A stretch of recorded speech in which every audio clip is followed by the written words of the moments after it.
अगर आप अमेरिका में पढ़ाई करने के बारे में सोच रहे हैं या फिर आप पहले से वहां पर पढ़ाई कर रहे हैं और ओपीटी वर्क परमिट पर काम करने का प्लान कर रहे हैं, तो ये खबर आपके लिए बहुत ज़्यादा इम्पॉर्टेंट हो सकती है, क्योंकि यूएस में एक नया बिल पेश किया गया है। सब कुछ आपको डिटेल में इसके बारे में बताने वाले हैं। हेलो एंड वेलकम, मैं हूं आपके साथ प्रेरणा कौशिक और आप देख रहे हैं एनबीटी इंटरनेशनल। अमेरिकी संसद यानी कि यूएस कांग्रेस में इस वक्त एक नया बिल पेश किया गया है जिसका नाम है डिग्निटी एक्ट 2025।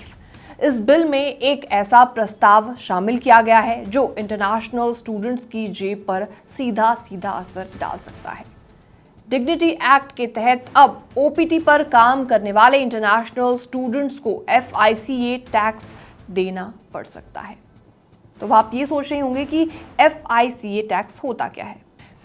FICA यानी कि सोशल सिक्योरिटी 6.2% और मेडिकेयर 1.45% टैक्स, जो कुल मिलाकर 15.3% होता है और इसे कर्मचारी और एम्प्लॉयर दोनों मिलकर भरते हैं।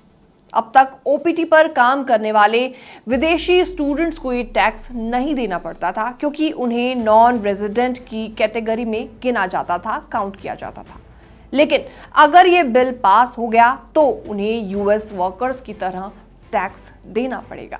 एग्जाम्पल के तौर पर मान लीजिए, अगर कोई स्टूडेंट साल में $50,000 कमा रहा है तो करीबन $7,650 उसको टैक्स में चुकाना पड़ेगा। जी हाँ, ये वही स्टूडेंट्स हैं जो पहले से ही high tuition fees, rent, insurance और बढ़ती महंगाई से काफी ज्यादा परेशान हैं।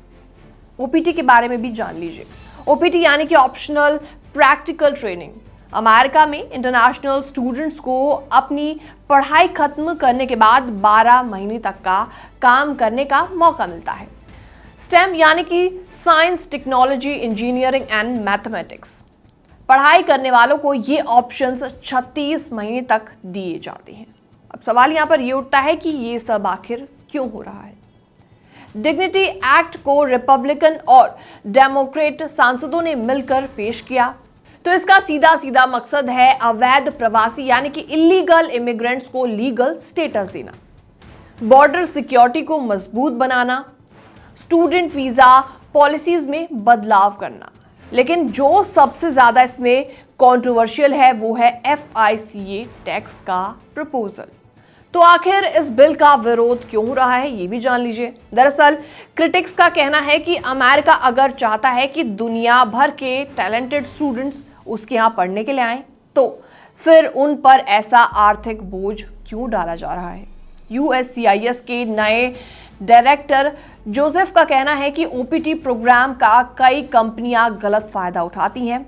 उन्होंने इसे चीपर लेबर का जरिया बता दिया और सख्त नियमों की इसमें मांग भी की है। तो इसका क्या कुछ असर फ्यूचर में पड़ने वाला है, ये भी जान लीजिए। दरअसल स्टूडेंट्स की इसमें लागत बढ़ेगी और अमेरिका की पढ़ाई कम फायदेमंद होगी। तो ऐसे में कई छोटी कंपनीज या स्टार्टअप अब ओपीटी वर्कर्स को हायर करने से भी कतराएंगी। यूएस यूनिवर्सिटीज को इंटरनेशनल एडमिशन में गिरावट का सामना भी करना पड़ सकता है। अमेरिका की ग्लोबल एजुकेशन पोजीशन कमजोर हो सकती है। जी हाँ, तो ऐसे में ओपीटी पर काम करने वाले 2 लाख से ज्यादा स्टूडेंट्स हर साल अमेरिका की इकोनॉमी में कंट्रीब्यूट करते हैं, खासतौर पर health care, IT and engineering जैसे सेक्टर्स में। अब आगे क्या होने वाला है?